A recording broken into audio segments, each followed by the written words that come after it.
चंपानगर नाम का एक गांव था।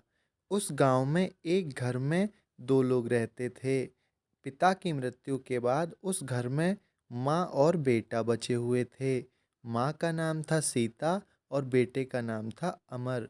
वे लोग बहुत गरीब थे। एक दिन अमर ने कुछ बच्चों को स्कूल जाते हुए देखा। अगले ही दिन उसने अपनी माँ से कहा, हाँ, मुझे भी और बच्चों की तरह स्कूल जाना है। यह सुनकर उसकी माँ कहती है, बेटा, मेरे पास इतना पैसा नहीं है कि मैं तेरा स्कूल में एडमिशन करा सकूं।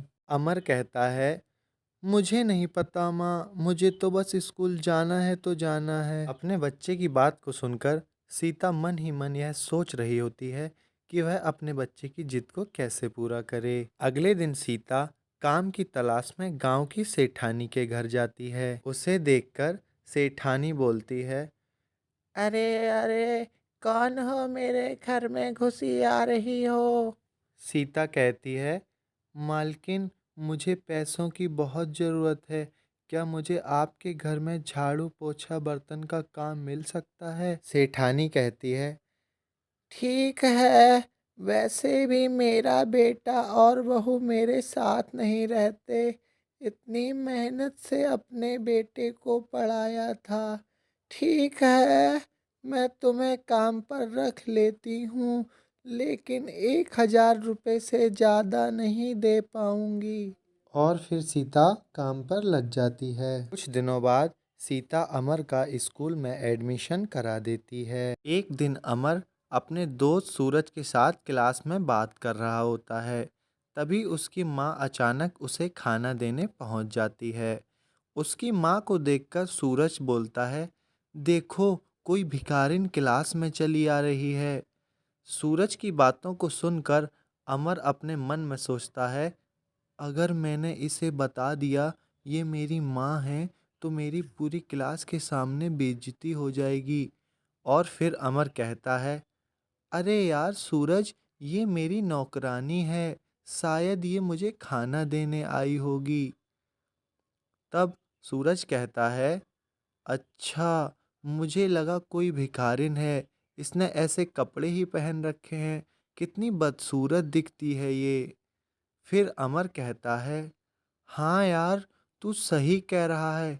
ए नौकरानी, चल निकल यहाँ से, और आइंदा यहाँ मुझे अपनी शकल मत दिखाना, यहाँ कभी मत आना। यह सुनकर सीता रोने लग जाती है और वहाँ से चली जाती है।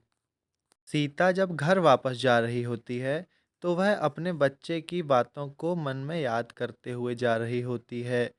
फिर अचानक से उसे हार्ट अटैक आता है और वह गिरकर मर जाती है।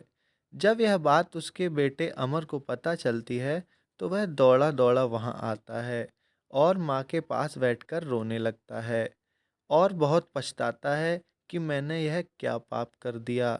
वास्तव में उसे अपने की गई गलती का एहसास हो गया था। उसे पता चल गया था कि अब उसके पिता के बाद उसकी माँ भी उसे छोड़कर चली गई है। अब उसका इस संसार में कोई नहीं बचा था। उसके दोस्त सूरज ने उसकी माँ को भिखारिन बोला था, लेकिन अब अमर को ही भिखारी बनना पड़ गया था। दोस्तों, इस कहानी से हमें क्या शिक्षा मिलती है? आइए अमर के मुंह से सुनते हैं। अगर आप अपने माँ बाप का दिल दुखाओगे और अपने माँ बाप का अपमान करोगे तो आप भी एक दिन भिखारी बन जाओगे। इस कहानी से हमें शिक्षा मिलती है कि हमें कभी भी अपने माता पिता का अपमान नहीं करना चाहिए। ऐसी ही और कहानियों के लिए इस चैनल को सब्सक्राइब कर लें और इस वीडियो को लाइक कर दें और बेल आइकन का बटन को भी प्रेस कर लें।